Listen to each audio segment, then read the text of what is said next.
Fabi'ayyi ala'i rabbikuma tukadziban.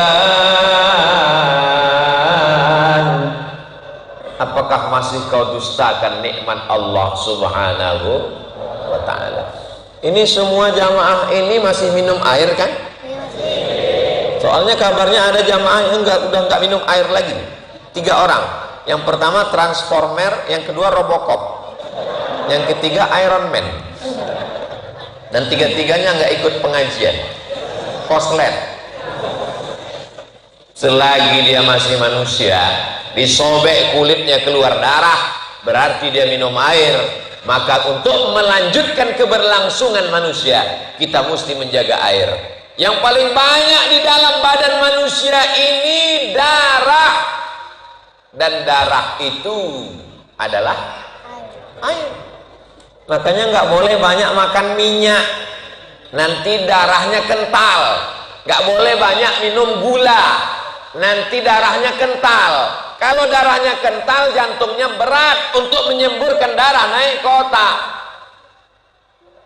Jantung menyemprotkan darah naik ke otak, mendaki oksigen naik ke otak, berat. Kenapa darah jadi beku? Karena ada gula, karena ada minyak. Itulah mengapa Ustadz Somad dikasih air putih.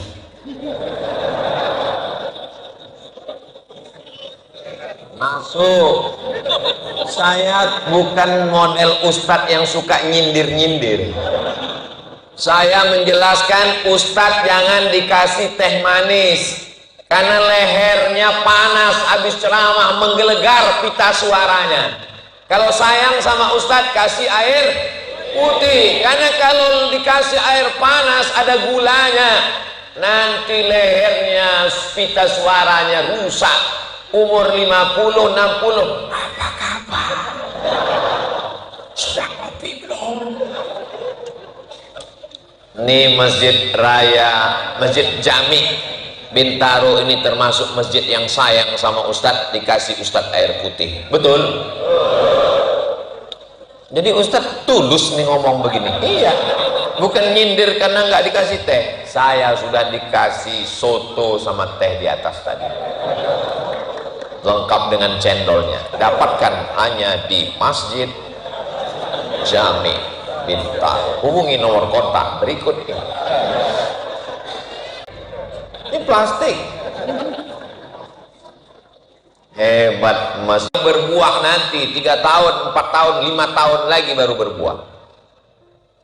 Untuk apa ditanam padahal orangnya sudah mau mati? Islam mengajarkan walaupun kau mati, tanaman itu akan berbuah, dimakan orang buahnya, pahalanya mengalir menjadi amal jariah. Sekarang luar biasa pembakaran hutan, dihancurkan. Anak-anak cucu kita tidak lagi tahu pohon kayu yang besar. Akhirnya ada hutan lindung untuk mencegah illegal logging. Kebakaran hutan berasap sampai tidak turun hujan kemarau panjang. Berdoa istisqa supaya asapnya hilang. Saya seumur-umur nggak pernah sekalipun mau diundang jadi imam dan khotib sholat istisqa. Belum pernah sekalipun. Pas ditanya, kenapa Ustaz nggak mau? Karena yang bakar hutan itu ikut sholat. Saya hanya sebagai pelengkap sandiwara. Untuk apa? Ya Allah, turunkan hujan. Yang bakar ada di situ. La ta'murunna bil ma'ruf, ajak orang buat baik. Wa la tanhaunna 'anil munkar, larang orang buat munkar. La yusikanna ayyab'atsallahu 'alaikum iqaban. Kalau kamu tidak melakukan itu akan diturunkan Allah hukuman.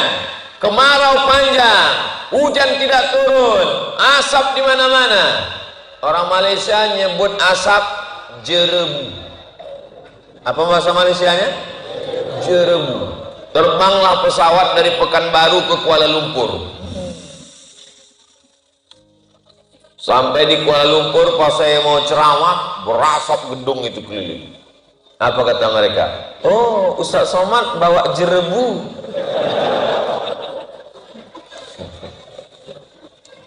1444 tahun yang lalu Nabi sudah mengajarkan. Makanya kata Allah dalam Al-Quran, innaka la wa innaka la ala khuluqin azim. Akhlaknya luar biasa kepada tanaman. Sekarang kepada apa lagi? Kepada air. Kalau mau ngasih contoh nggak usah jauh-jauh. Ustadz belajar dari mana? Dari Quran. Afala yanzuruna ilal ibili kaifa khuliqat wa ilas samai kaifa rufi'at wa ilal ardi kaifa sutihat. Lihatlah onta, lihatlah langit, lihatlah bumi. Bagaimana onta diciptakan, bagaimana langit dijadikan sebagai atap, bagaimana bumi dihamparkan. Melihat contoh yang dekat-dekat saja. Bagaimana akhlak kepada pohon kayu, bagaimana akhlak kepada air. La yabulanna ahadukum fil ma'id daim. Jangan buang air kecil ke air yang tidak mengalir. Pergi mau mancing, mau outbound, nampak air tergenang, tiba-tiba keluar senapan angin. Enggak boleh kencing. Kenapa? Karena mungkin nanti akan ada orang yang berwudu mau mandi. Jadi bagaimana? Pergilah cari tempat tertutup, lalu kemudian buang air kecil yang tidak merusak alam semesta. Kalau membuang limbah pribadi tidak boleh, apalagi membuang limbah pabrik. Karena ustadz-ustadz ini tajamnya ke bawah. Jangan buang sampah sembarangan. Kalau pabrik perusahaan, enggak apa. Nah, dia ceramah di situ. Kalau saya gas aja. Makanya sering sekali saya diundang ceramah walau awwalu wal akhir. Itu yang pertama dan terakhir. Boleh jadi yang ngundang itu kena pecat, non job. Jangan undang lagi sama panas telinga kita. Cari yang lucu-lucu aja. Air. Makanya ada namanya fiqhul bi'ah, fikih lingkungan. Datanglah beberapa orang bertanya kepada Haji Abdul Malik Karim Amrullah yang terkenal dengan nama Buya Hamka. Buya Hamka, tolong susunkan fikih bi'ah, fikih lingkungan. Fikih sholat ada, fikih zakat ada, fikih haji ada, fikih umroh. Paling banyak. Ustadz Somad akan berangkat umroh bulan Februari 2023. Mudah-mudahan kita bisa sama ke Makkah nanti. Ongkos tanggung masing-masing. Kata Buya Hamka, apakah sah sholat orang kalau tidak pakai air? Sah, tayamum bisa. Tapi dalam keadaan normal, maka orang mesti mandi pakai. Kok pakai debu? Emang ayam? Mandi pakai air, berwudu pakai air. Orang yang masuk Islam mandi pakai air. Orang yang habis junub, mohon maaf, mandi pakai air. Yang habis maaf wiladah melahirkan anak, mandi pakai air. Wudunya pakai air. Ada orang kumur-kumur pakai tepung. Salat wajib. Ma la yatimul wajib illa bihi fahuwa wajib. Salat tidak sah kalau tidak ada wudu. Wudu tidak sah kalau tidak ada air. Kecuali darurat tayamum, maka menjaga air hukumnya wajib. Air dijaga.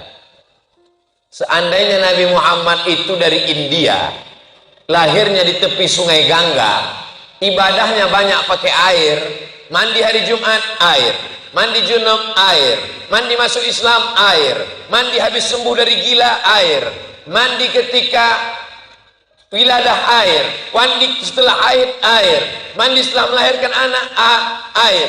Seandainya ibadahnya air karena dia lahir di tepi sungai Nil, logis, masuk akal. Tapi dia lahir di tempat yang tidak ada air, Makkah, Madinah. Dia bukan lahir di Jeddah. Di Jeddah dia pinggir laut. Dia di Makkah, habis Makkah ke Madinah. itu menunjukkan bahwa ibadahnya itu bukan datang dari diri Muhammad sallallahu alaihi wasallam, tapi itu datang dari mana? Wa ma yantiqu 'anil hawa in huwa illa wahyun yuha. Siap menjaga tanaman? Siap jaga air? Tanaman hidup karena ada air. Kita hidup karena ada kamu.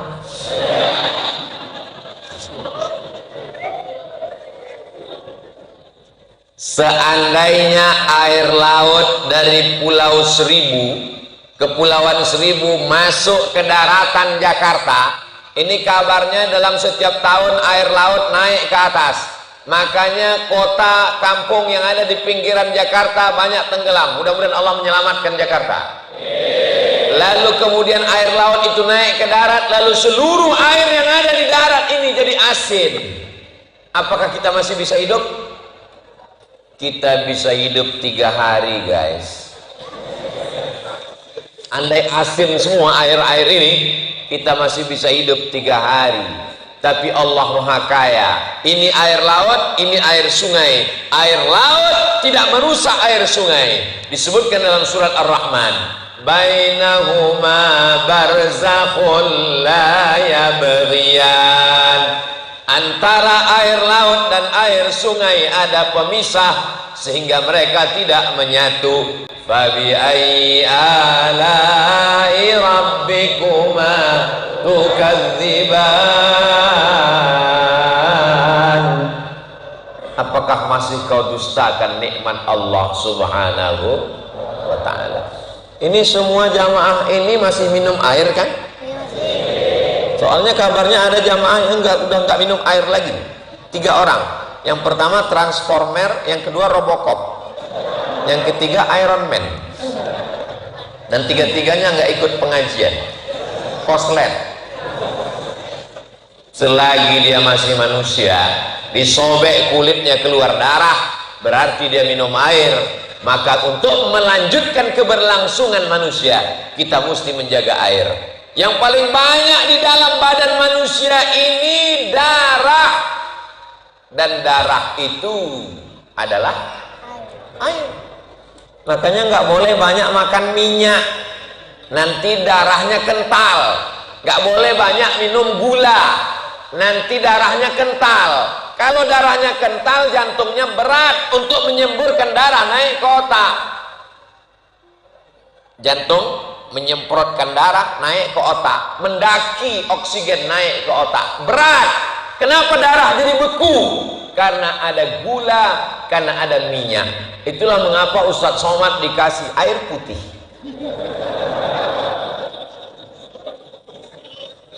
Masuk. Saya bukan model Ustadz yang suka nyindir-nyindir. Saya menjelaskan, Ustadz jangan dikasih teh manis karena lehernya panas habis ceramah, menggelegar pita suaranya.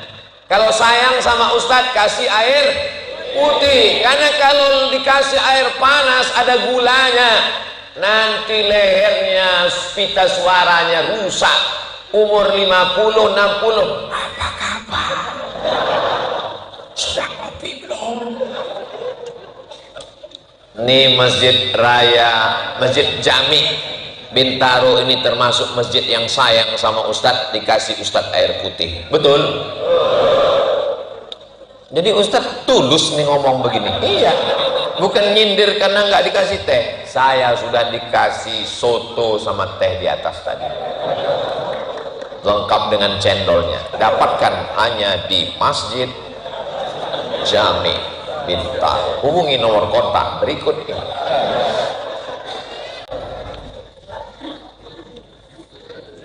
Dari mana asal tisu? Dari kayu. Kayu itu dihancurkan dengan alat mesin. Jadi bukan digiling seperti buat sambal terasi. Ada alatnya untuk menggiling kayu itu sehingga hancur menjadi bubur. Nama pabriknya Pulp and Paper. Pulp, bubur. Warna kayu itu kan hitam. Bagaimana supaya buburnya jadi putih? Maka dimasukkan batu kapur dari gunung, dimasukkan, akhirnya bubur itu jadi putih dan limbahnya kental seperti dodol, dibuang ke dalam laut, masuk ke sungai. Ikan bukan cuma meninggal, anak cucu cicitnya mati semuanya, belum lagi lembah-lembah semacamnya. Akhirnya nanti anak-anak kita ini tidak lagi kenal ikan, yang dia tahu sosis. Ikan akan menjadi aneh. Sudah beberapa banyak ikan yang sudah tidak ada lagi di depan mata kita. Dulu biji mata saya ini masih sempat melihat ikan toman panjang 2 meter waktu saya masih SD, panjang. Sekarang habis ikan itu, ikan sudah punah menjadi ikan saurus. Beberapa pohon kayu sudah hilang. Dulu waktu mata saya masih kecil sempat melihat orang tua memotong kulit kayu. Setelah kulit kayu berwarna kuning, di dalam kulit kayu itu ada warna hitam, dan dia kalau dibakar harum semerbak. Namanya sudah gaharu cendana pula, sudah tahu bertanya pula. Alhamdulillah, kalau anak saya, cucu saya besar nanti, mereka masih bisa melihat pohon itu. Masih ada Ustadz nyimpan pohonnya, pohonnya nggak ada, tapi kayu gaharunya ada sebesar ini. Dikasih jamaah dari Kalimantan Utara. Ustadz, ini untuk Ustadz. Saya pegang, saya tanya, berapa nih harganya kira-kira kalau segini? 50 juta. Langsung saya peluk. Saya bawa pulang ke rumah, saya masukkan ke kaca, saya kunci, saya gembok, kuncinya saya simpan, tidak saya bakar, supaya nanti bisa saya jelaskan ke anak cucu jamaah di masa akan datang. Ini namanya pohon sorga, yang makin dibakar makin harum semerbak. Jadilah kayu gaharu, semakin disakiti, semakin dibakar, semakin harum semerbak. Boleh untuk update status besok pagi. Sekarang sudah beberapanya hilang, spesiesnya punah dan musnah. Nabi SAW mengajarkan itu sejak 14 abad yang lalu. Adakah orang 14 abad yang lalu memperdulikan tentang pohon kayu dan air? Tidak ada. Di zaman itu kalau mau potong, hancurkan, ratakan semuanya. Nabi Muhammad datang menjadi rahmat bagi pohon kayu, menjadi rahmat bagi air, karena dia wa ma arsalnaka illa rahmatan lil. Pohon kayu sudah, air sudah, sampah. Bagaimana Islam mengajarkan sampah? At-tuhuru syatrul iman, kesucian setengah iman. Ada dalam Sahih Bukhari. Tapi Pak Ustadz, guru kami mengajarkan an-nazafatu minal iman. An-nazafatu minal iman, kebersihan sebagian dari iman, bukan hadis Nabi. Yang hadis Nabi, at-tuhuru syatrul iman, kesucian setengah dari iman. Semua yang suci pasti bersih, tapi semua yang bersih belum tentu. Mandi pakai sampo, pakai sabun, suci apa bersih? Bersih, belum tentu suci. Tapi kalau nawaitu raf'al hadasil akbari an jami'il badani fardu alayya lillahi ta'ala, suci apa bersih? Suci dan bersih, bersih serta suci. Kita menghadap Allah ini apakah cukup bersih? Tidak cukup hanya sekedar bersih. Ambil baju, masukkan ke mesin cuci. Ambil sarung, masukkan ke mesin cuci. Ambil mukena, masukkan ke mesin cuci. Ambil celana pendek anak yang sudah kena kencing, masukkan ke mesin cuci. Habis itu hidupkan, langsung jemur. Bersih atau suci? Bersih, harum, tapi tidak suci, mutanajis, najis.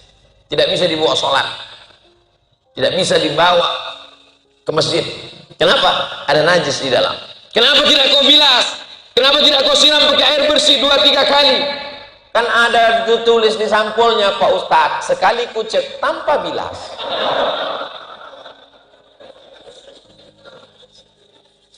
Islam mengajarkan kita bukan sekedar bersih tapi makanya selesai wudhu kita tidak minta bersih tapi minta suci. Allahumma ja'alni minat tawwabin waj'alni min ibadikas. 3. Kenapa orang jadi soleh? Karena dia mutatahhirin, suci. Tapi sebelum suci dia mesti bertaubat kepada Allah. Kalau sudah bertaubat maka dia mesti bersuci. Setelah bersuci barulah insya Allah dia menjadi hamba Allah yang soleh, bukan soman. Masjid Jami ini bagus sekali, cantik, luar biasa. Betul? Ada saya di situ.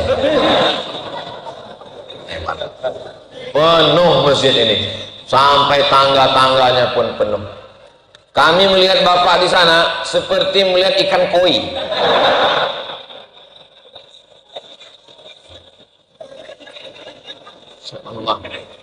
Suara saya jelas. Alhamdulillah, lengkap semuanya. CCTV-nya ada, AC-nya dingin. Kadang saya ceramah di masjid itu nggak kedengaran lagi jamaah, nggak masuk ke telinga. Kenapa? Suasananya seperti di padang Arafah. Kipas angin, di sini nggak ada kipasnya. Lengkap dengan AC. AC-nya panjang sekali, minal masyriq ilal maghrib. Barat, luar biasa. Masya Allah, tabarakallah. Kitab-kitabnya rapi, lihat tuh. Kelihatannya Qurannya nggak pernah dibaca.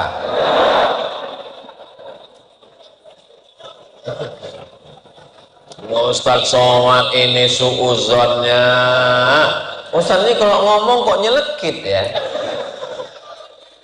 Itu Ustaz Quran dibaca anak-anak dari maghrib ke isya di sini nggak pernah kosong, ngaji tiap malam, betul? Kok tahu? Itu dirapikan karena kita mau pengajian. Dan anehnya masjid ini nggak ada kaligrafinya. Kok ada tulisan? Menurut mazhab Maliki, menulis kaligrafi di dinding masjid itu hukumnya makruh. Kenapa makruh? Karena orang mazhab Maliki kalau sholat matanya enggak ngelihat tempat sujud, matanya ngelihat ke dinding. Sesuai dengan ayat fawalli wajhaka syatral, hadapkanlah wajahmu ke arah Masjidil Haram. Jadi kalau ada tulisan matanya ngadap ke sana, pikirannya bertanya siapa yang nulis ya.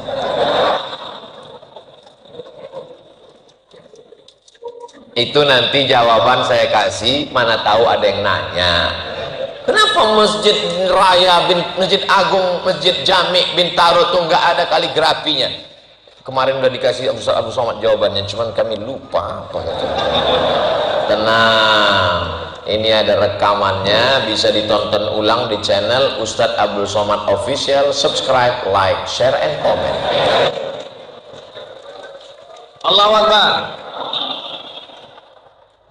Masjid mesti nyaman. 80% yang paling berperan di dalam masjid ini adalah mikrofon, sound system. Khutbah Jumat pakai mikrofon. Azan, imam menggelegar suara jamaah nggak sampai ke belakang. Apalagi yang pakai eko-eko.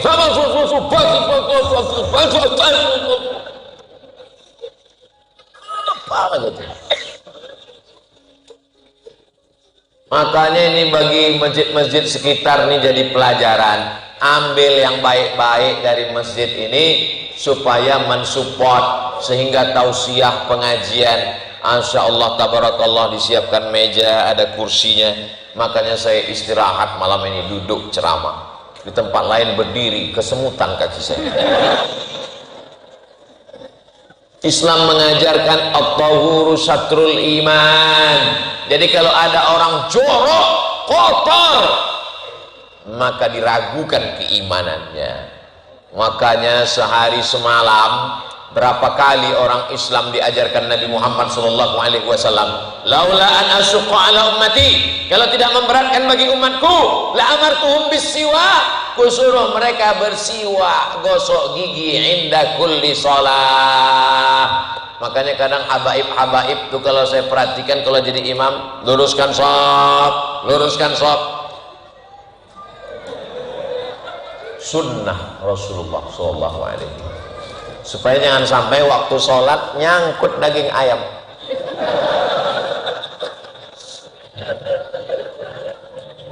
Sebelum subuh gosok gigi, sebelum duha gosok gigi, sebelum zuhur gosok gigi, sebelum asar gosok gigi, sebelum maghrib gosok gigi, sebelum isya gosok gigi, sebelum tahajud gosok gigi. Berapa kali orang Islam gosok gigi? 7 kali gosok gigi. Tiba-tiba tertulis baliho iklan di depan jalan raya, ajarkan anak anda gosok gigi 3 kali sehari. What? Ente baru tahu 3 kali? Selama ini ente kemana aja? 14 abad yang lalu kami sudah diajarkan Nabi Muhammad SAW tentang pentingnya gosok gigi. Tapi gigi siapa yang paling banyak rusak? Gigi orang Islam. Kenapa? Karena meninggalkan sunnah Rasulullah SAW. Primitif. Masa mesti kayu siwak? Kita sekarang kan sudah modern, kita pakai pasta, kita pakai apa itu? Pakai brush. Kenapa mesti pakai siwak? Siwak itu setelah diteliti mengandung 100 unsur, menghilangkan ulat gigi, menghilangkan bau mulut, menghilangkan sariawan, menghilangkan macam-macam. Bukan sembarangan. Tapi Pak Ustadz, kita kan mau sejalan dengan modern. Alhamdulillah sekarang sudah ada pasta gabungan antara siwak dan sirih, kombinasi antara sunnah Nabi Muhammad SAW dengan kemajuan zaman. Jadi jangan nanti ketika ada di kamar mandi, toilet orang itu siwak dicampur pakai daun sirih, pasta, bid'ah. Jamaah yang dimuliakan Allah Subhanahu wa taala, Allah jadikan Islam ini dzalikal kitabu la raiba fihi hudan, petunjuk. Ada orang masuk Islam bukan karena ngelihat sholat, bukan karena puasa, masuk Islam karena sampah. Sampah apa? Gimana ceritanya Bapak masuk Islam, Pak? Saya masuk Islam karena tertarik ngelihat orang Islam di rumah nggak pakai sendal. Siapa itu? Almarhum Bapak Pendeta Ihsan Mokoginta. Masuk Islam karena tertarik ngelihat orang Islam lantainya bersih, nggak pakai sendal sepatu di rumah. Begitulah orang tertarik. Bukan karena di bawahnya golok panjang masuk Islam. Kalau nggak masuk Islam, kupancung kepala kau nanti. Orang tertarik masuk Islam itu karena kelembutan, karena kebaikan dakwah. Makanya ceramah itu jangan keras-keras. Yang keras ini kan Ustaz. Ceramah Ustaz Somad itu bukan keras, suaranya tegas, hatinya lembut, Beb. Ini ada orang mau masuk Islam, dia parkir mobil di depan masjid, pintu kaca mobilnya dibuka dikit, dia mau dengar isi khutbah itu apa. Khotibnya keras-keras. Siapa saja yang masuk Islam, maka kita hitam, kita potong. Jadi dia masuk Islam. Coba kalau dia nonton ceramah Ustaz Abu Somad tentang khitan, saudaraku dimanapun berada, sudah ada namanya sunatron. Sunat pagi sore bisa akad nikah. Anak saya di khitan pakai program namanya sunatron, enggak dijahit, dilem pakai lem Alteco.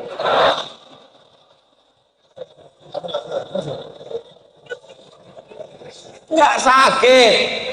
Luar biasa, beda sama zaman dulu. Zaman dulu kalau mau khitan jam 6 sore, habis subuh berendam di sungai sampai mengkerut kecil. Oh, dipotong tus. Rupanya yang motong ini pemotongan perdana, salah potong, hilang. Jamaah yang ketawanya belakangan. Jamaah yang dimuliakan Allah Subhanahu wa taala, begini pokok kayu, air, sampah. Ambil air, basahkan tangan, ini bagian dalam, ini bagian luar.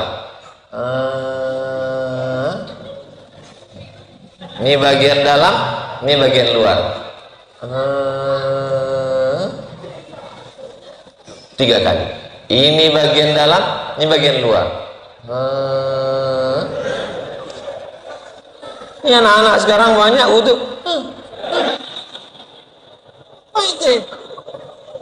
Tangannya dibasahin. Yang ini bagian dalam, ini bagian luar. Jangan sampai ganteng, cantik, tapi sarang Spiderman. Kotor. Islam ini agama yang bersih. Agama Islam ini agama yang kotor. Makan pakai tangan. Kalau kita diajak orang makan pakai tangan, nggak usah marah. Saya pernah duduk di samping orang, luar biasa hikmahnya. Beliau, ada satu anak muda ini ngejek, "Bapak kok makan pakai tangan, ketinggalan zaman, saya pakai sendok." Dia jawabnya lembut aja, "Tangan ini sejak zaman dulu yang pakai cuma saya."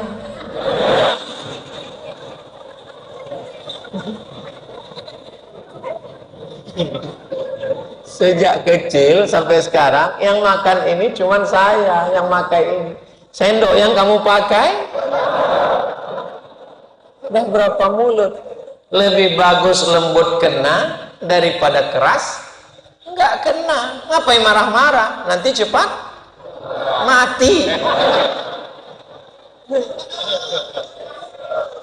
Saya tidak menyalahkan yang makan pakai sendok. Jangan gara-gara ini nanti pas besok pagi makan sendok, sudah berapa kali? Jangan sampai besok pagi bapak, mama belikan sendok baru. Nggak apa-apa makan pakai sendok, tapi cobalah lihat petunjuk ketika beli pisau silet. Don't sweep, jangan usap ujung silet. Ketika saya beli samurai panjang, tertulis di situ, don't sweep. Jangan diusap karena nanti berkarat. Ternyata di ujung jari jemari kita ini ada keringat. Yang keringatnya itu mengandung asam. Makanya waktu kecil kita dilarang sama ibu. Kalau tangan mau ngambil nasi langsung ke baskom, pakai sendok. Kenapa? Karena kalau keringatnya kena ke nasi, nasinya cepat basi. Jadi beda orang makan pakai sendok dengan pakai tangan. Kalau pakai tangan, nasinya cepat basi, cepat busuk di usus, maka ususnya kerjanya ringan. Tapi kalau pakai sendok, kerjanya 2 kali lipat. Nggak percaya, tanya ususnya.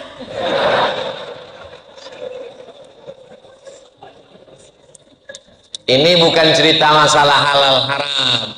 Ini masalah mukjizat ilmiah yang ada dalam sunnah Rasulullah Sallallahu Alaihi. Tapi jangan gara-gara makan pakai tangan sunnah lalu pakai sendok ini kiai besok makan, kiai bid'ah, wa kullu bid'atin dhalalah, wa kullu dhalalatin finnar. Ya nggak apa-apa pakai sendok. Ini untuk membela diri saya juga. Saya tadi makan pakai sendok.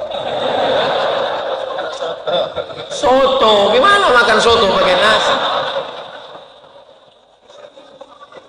Kau suruh aku makan soto pakai tangan, jadi menangguk ikan di situ. Jadi Islam itu rasional, menggunakan akal pikirannya.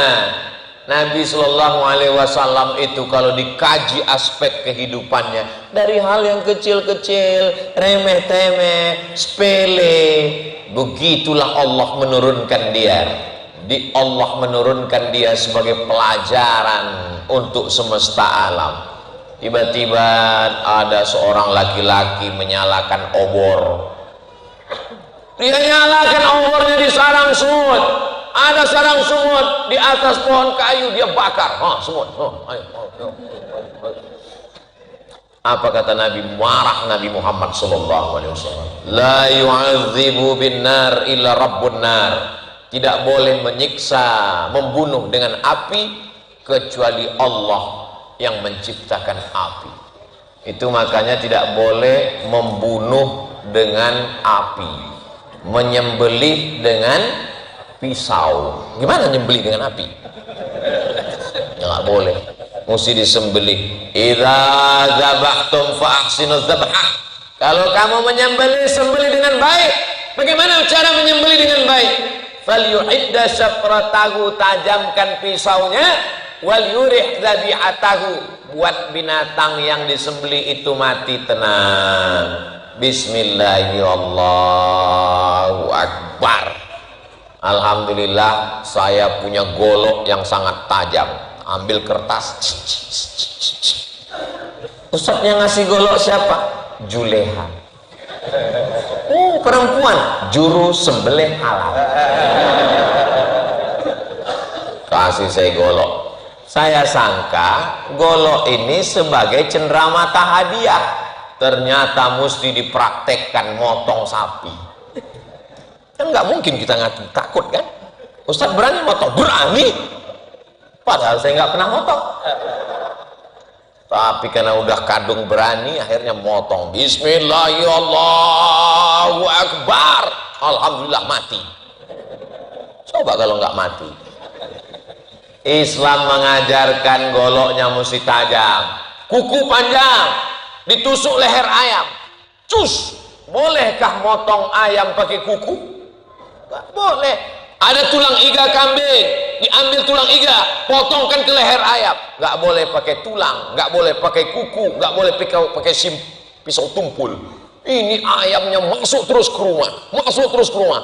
Awas kau ayam, nanti ku potong kau pakai pisau tumpul. Mesti diasah dulu tajam, matinya mati tenang. Makanya dulu beberapa tahun yang lalu pernah dipermasalahkan STUNNING,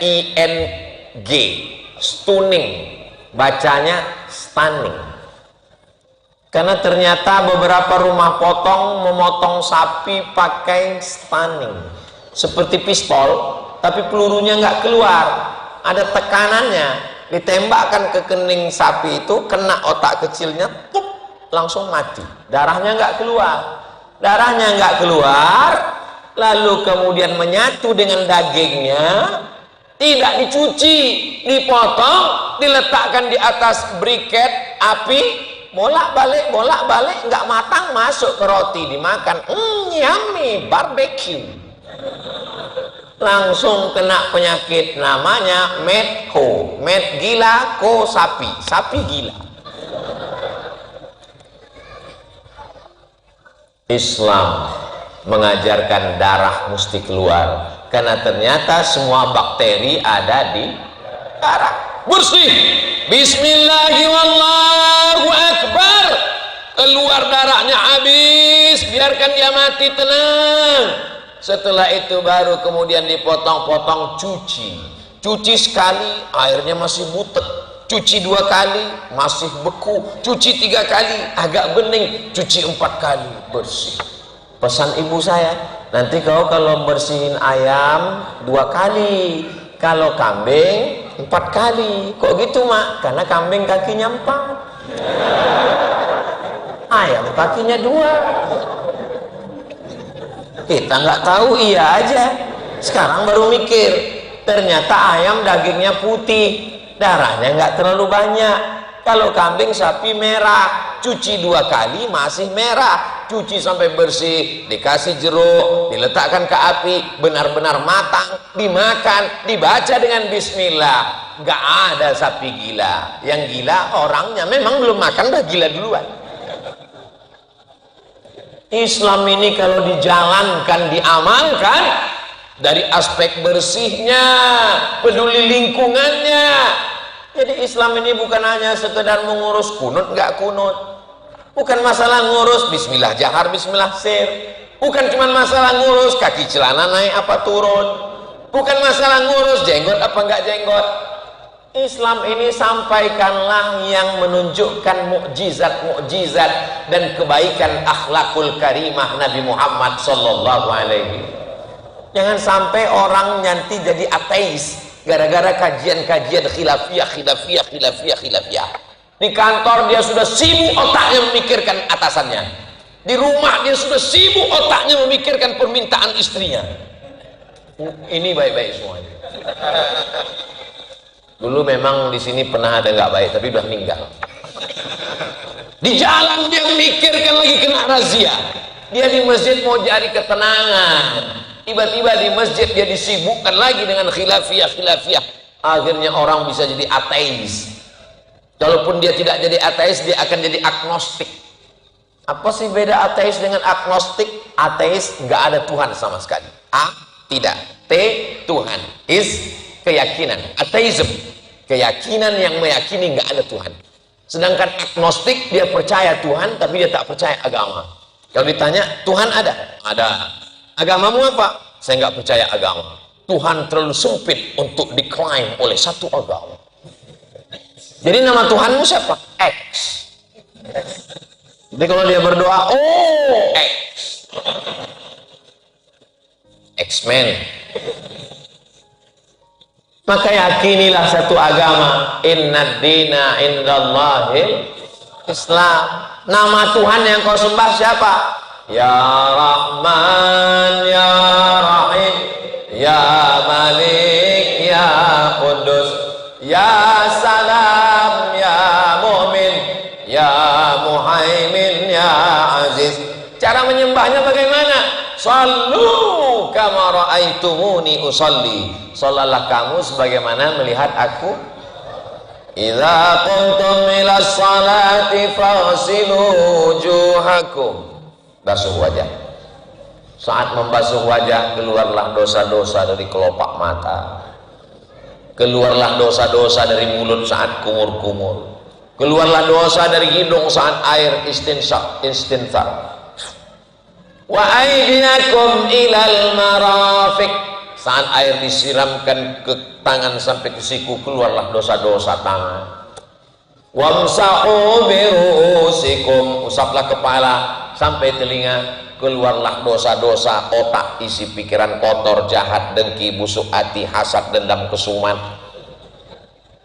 Setelah disiramkan ke kaki, wa arjulakum ilal ka'bain. Bersihlah dosa-dosa kaki. Seandainya Allah mau tunjukkan, kelopak matamu melihat dosamu mengalir dengan aliran air wudhu, maka selesai wudhu itu dia minta suci zahir dan batin. Dia ulangi syahadatnya, asyhadu an la ilaha illallah wahdahu la syarikalah wa asyhadu anna sayyidana Muhammadan abduhu wa rasuluh. Allahumma ja'alni minat tawwabin wa ja'alni minal mutatahhirin wa ja'alni min ibadikal.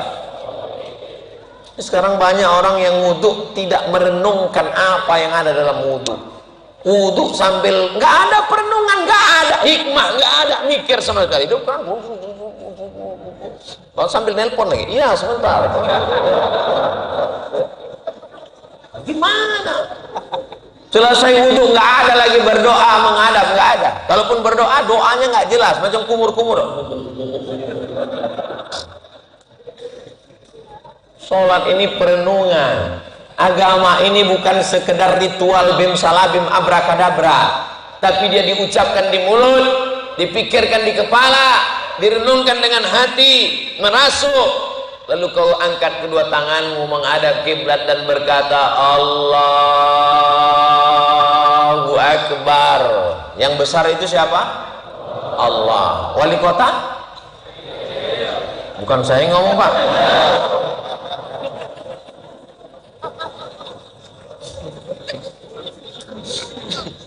Jamaah ini kadang menyesatkan ustadz, Bang. 7 golongan yang mendapatkan naungan nanti di padang mahsyar. Di padang mahsyar itu nggak ada atap, nggak ada tenda. Tukang tenda pun mati nggak bawa tenda. Watakunul jibalukan ainil manfush. Gunung Semeru sekarang yang sedang Semeru. Dia baru bersin itu. Wah, manusia pernah panik. Bayangkan hari kiamat itu bukan bersin Gunung Semeru, seperti bulu kambing dihembus angin. Gunung Kidul, Gunung Merapi, Gunung Kelut, Gunung Semeru seperti bulu kambing dihembus angin. Bagaimana kita? Jadi kalau ada pejabat, orang kaya, tetangga, jamaah yang akuh, yang sombong, sampaikan ke dia, watakunul jibalu.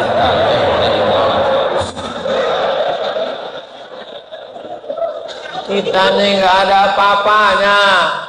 Tadi dalam perjalanan kemari saya sedang tonton saudara kita dengan lelehan air mata mendoakan mereka. Kuatkan saudaraku yang ada di Semeru ya Allah. Jauhkan mereka dari bala mentah, bencana, musibah ya Allah. Rumah ditinggalkan, mobil ditinggalkan, lari karena takut. Debunya itu menghembus 20 km. Luar biasa. Kalau nggak percaya, lihatlah YouTube nanti setelah pengajian sekarang. Tapi yang dimuliakan Allah Subhanahu wa taala, sebelum Nabi Muhammad sallallahu alaihi wasallam datang, seorang laki-laki menikah, habis itu nikah, habis itu nikah, habis itu nikah, habis itu nikah, habis itu nikah. Namanya poligami unlimited. Enggak ada batasannya. 1, 2, 10, 20 turun ayat untuk membatasi. Fankihu ma taba lakum minan nisa, nikahilah perempuan yang baik-baik, masna wa sulasa. Alah, pura-pura enggak hafal. Wa ruba. Ayat ini untuk nyuruh nambah atau mengurangi? Jelas, Bu? Jadi yang banyak-banyak tadi dikurangi, cuman tinggal 4. Dulu sebelum Islam datang banyak sekali. Dan ketika seorang laki-laki menikah, lahir anak pertama laki-laki, setelah itu dia nikah. Yang terakhir bunga desa. Suami umur 71, istri 17. Akhirnya karena nggak kuat mati.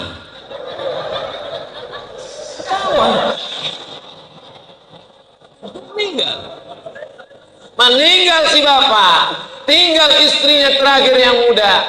Maka anak pertama boleh mewarisi istrinya.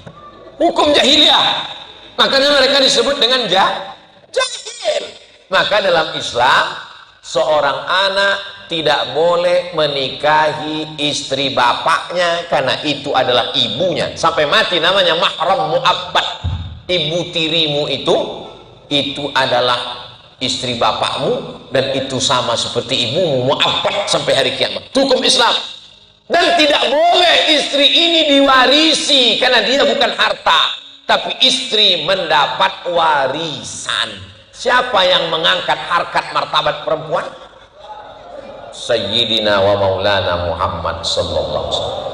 Kalau tidak ada Nabi Muhammad, ibu-ibu masih jadi barang warisan. Maka ibu mesti banyak berselawat kepada Nabi Muhammad sallallahu alaihi wasallam. Sallallahu ala Muhammad sallallahu alaihi wasallam. Sallallahu ala Muhammad sallallahu alaihi wasallam. Ya Nabi salam alaika, ya Rasul salam alaika.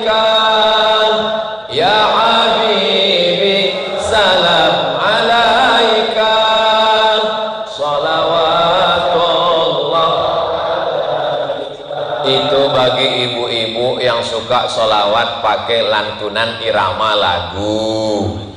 Kan nggak semua sama manusia ini. Ada yang nggak suka pakai lagu, ya nggak usah pakai lagu. Allahumma sholli ala sayyidina Muhammad wa ala ali sayyidina Muhammad. Allahumma sholli ala sayyidina Muhammad wa ala ali sayyidina Muhammad. Ada pula yang nggak suka pakai suara karena dia kata dia berisik, bising. Ya nggak usah pakai suara.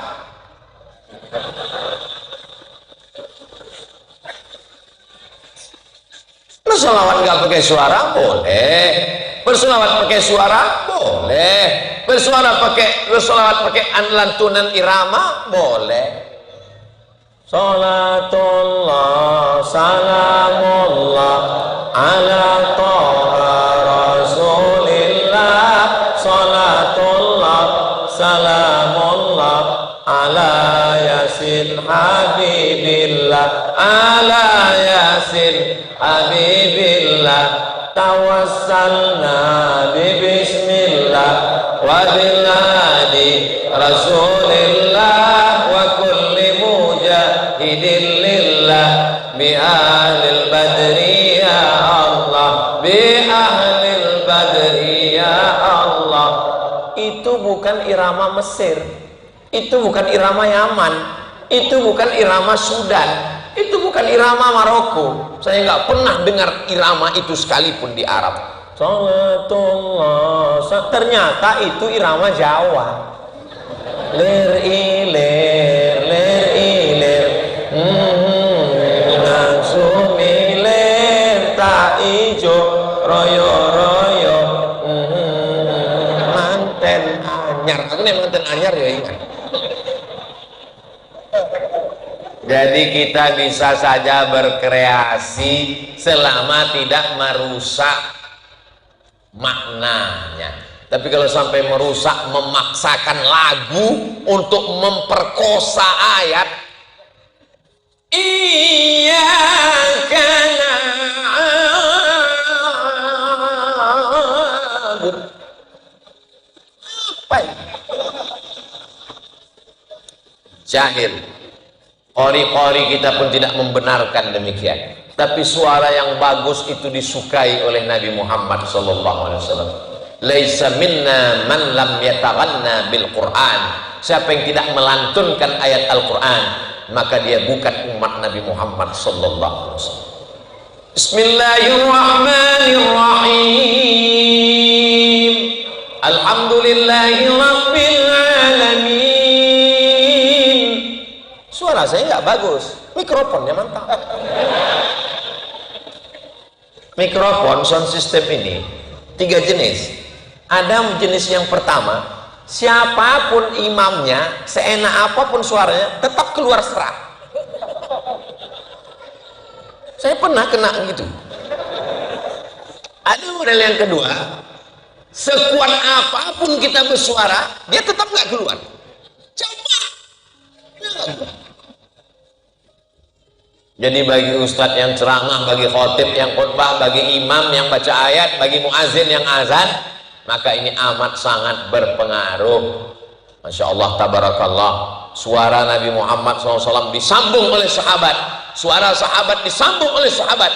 Allahu Akbar, Allahu Akbar, disambung oleh Allahu Akbar, disambung oleh Allahu Akbar. Yang menyambung suara itu namanya muballigh. Muballigh artinya penyambung suara. Sampai di Jakarta, muballigh penceramah.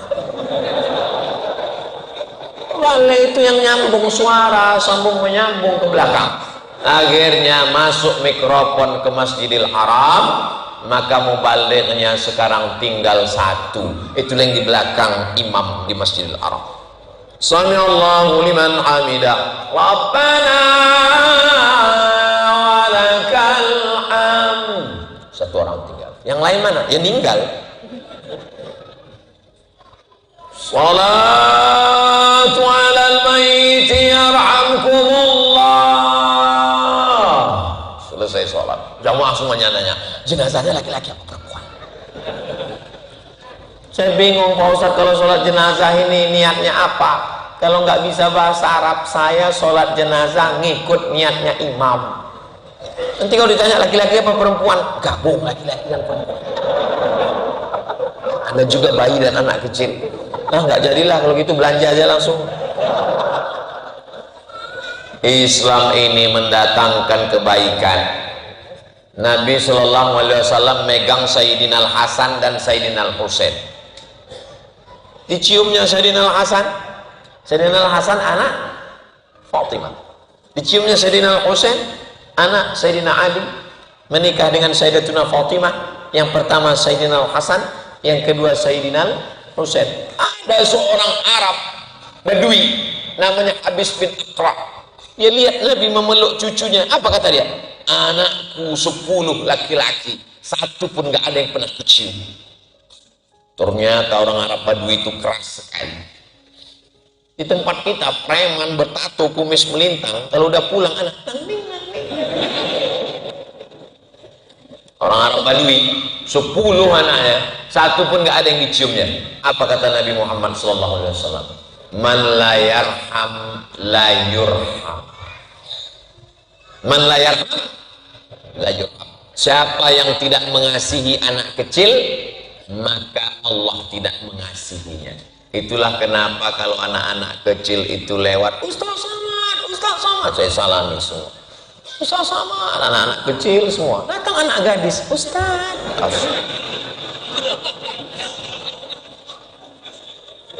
Kalau sering-sering begini, sumbing juga iman kita nih. Anak-anak kecil. Tadi saya mulai tausiah jam 9 kurang 20. Sekarang sudah jam 10 kurang 20. Sudah 1 jam 60 menit saya udah ngomong. Ini sudah di luar kode etik karena ini 300 ml.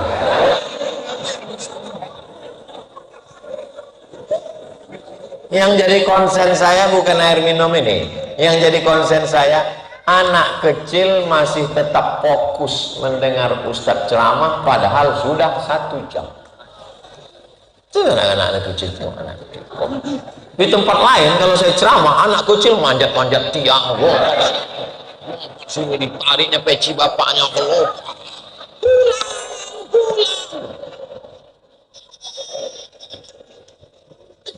Di sana anak itu tenang, nggak tahu apa sudah dikode dari ibunya. Nanti kalau macam-macam,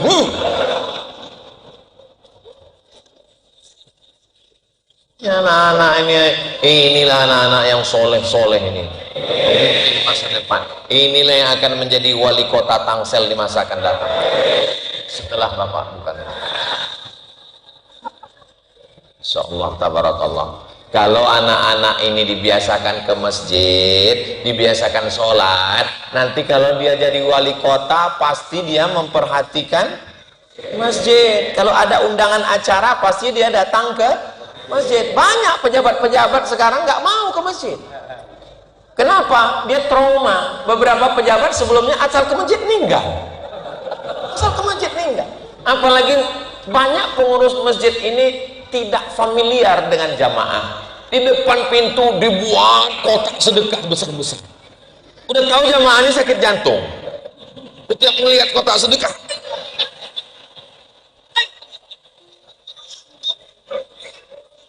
jangan jamaah ini diteror. Di depan pintu dibuat kotak besar-besar, kaca kosong. Sampai di dalam ada lagi yang lewat kotak sedekah. Gambarnya keranda jenazah. Ini masjid, ini rumah masjid apa rumah hantu?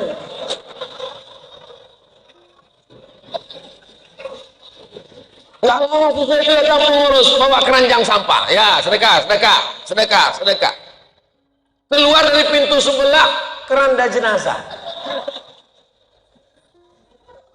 Islam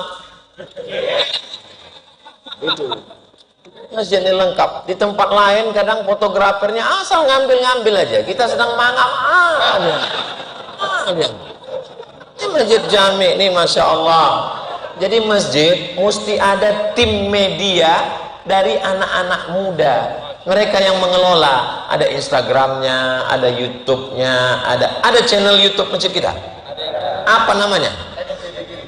Hah? MJBJ TV. MJBJ, payah itu ngapalnya, cari nama yang mudah-mudah.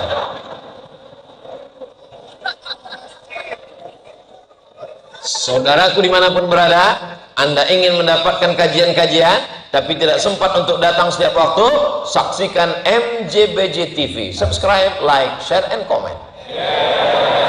Nanti tinggal potong. Allahu Akbar. Anak-anak muda ini mesti diberdayakan. Saya semangat ini karena anak-anak muda ini. Ada anak kecil, ada anak muda, mereka mengelola, ada laptopnya, ada kameranya hidup kan?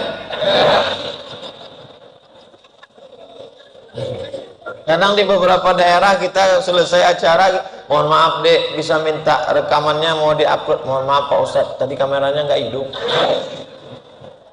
Anak-anak muda ini mesti diberdayakan.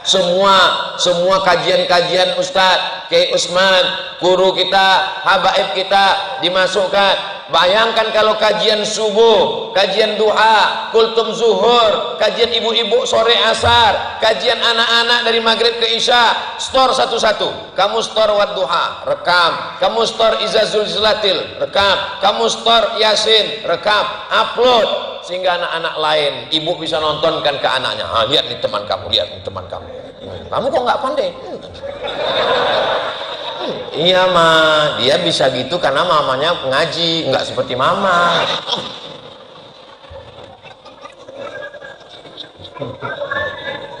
Ibu-ibu ini semuanya pandai ngaji. Kalau lagi rame-rame. Bapak Ibu yang dimuliakan Allah Subhanahu wa taala, sebagaimana kita berbahagia di dalam masjid ini, begini pula lah nanti kita bahagia di surga jannah. Dhahikatum mustabsyirah, tertawa bahagia di dalam surga. Sedangkan orang yang pelaku dosa yang dulu tertawa di dunia karena maksiatnya, karena khamarnya, karena zinanya, karena ribanya, mereka akan masuk ke dalam neraka jahanam dengan tetesan air mata. Kalau peminum khamar dengan bangganya menunjukkan khamarnya, dipajangnya di atas mejanya, mabuk khamar, khamar, khamar, salam mabuk. Sudahkah mabuk hari ini? Begitu bangganya anak muda sekarang mabuk, buat podcast mabuk. Kenapa anak muda remaja masjid tidak bangga dengan pengajiannya? Kenapa dia tidak bangga dengan bacaan Qur'annya? Ini sekarang anak muda banyak ketika ditanya udah hijrah. Kamu udah hijrah? Udah. Kenapa nggak pernah diperlihatkan update statusnya tentang ngaji? Saya takut ria. Takut nilai tetangga. Harus ditanya emaknya, dia di rumah dulu sholat? Enggak juga. Tirulah anak-anak muda yang ada di Masjid Jami' Bintaro. Mereka hadir, datang, entah malam ini aja, wallahu a'lam. Bacaan Qur'annya bagus, multimedianya bagus, update statusnya mengajak ke jalan Allah, pengajiannya ramai melimpah ruah. Maka kalau masjid ramai, program-program ekonomi keumatan, masih banyak saudara-saudara kita di luar sana yang terjebak rentenir lintah darat. Betul. Bagaimana cara menyelamatkan mereka? Ustadz Somad, dulu ketika Covid datang, banyak jamaah kita kesulitan. Akhirnya kita keluarkanlah uang sebanyak 11-13 juta. Dan setelah 2 tahun berkembang menjadi 2 miliar Pak Ustadz. Meminjamkan untuk memerangi rentenir, lintah darat, dan buaya darat. Akhirnya jamaah selamat. Jadi masjid menjadi solusi terhadap setiap permasalahan umat.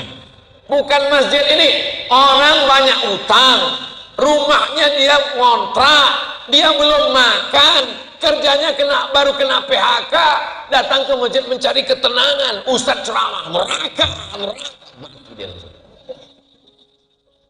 Masjid memberikan solusi. Orang yang dililit utang dibantu. Dan ternyata itulah yang kami bicarakan tadi di atas. Masjid memberikan solusi, Islam memberikan keselamatan. Islam ini agama diambil dari kata salam. Allah yang kita sembah itu Allahumma antas salam, dan kita ingin hidup ini salam. Maka kalau ingin salam, ya ayyuhalladzina amanu dukhulu fis silmi, masuklah ke dalam Islam secara kafah. Itulah yang dapat kita kaji pada malam yang penuh dengan keberkahan ini. Mudah-mudahan kita diakui sebagai umat Nabi Muhammad SAW. Mudah-mudahan semua yang hadir ini diampunkan silap salah dosanya, anak-anaknya menjadi soleh dan solehah, anak muda kita dijaga dari narkoba, dijaga dari zina, dijaga dari pacaran, dijaga dari LGBT, dan Masjid Jami Bintaro tetap kekal abadi sampai hari kiamat. Ala hazinnya, untuk niat yang baik ini, Al-Fatihah. A'udzu billahi minasy syaithanir rajim. Bismillahirrahmanirrahim. Alhamdulillahi rabbil alamin. Arrahmanir rahim. Maliki yaumiddin. Iyyaka na'budu wa iyyaka nasta'in. Ihdinas shiratal mustaqim. Shiratal ladzina an'amta 'alaihim ghairil maghdubi 'alaihim waladdallin.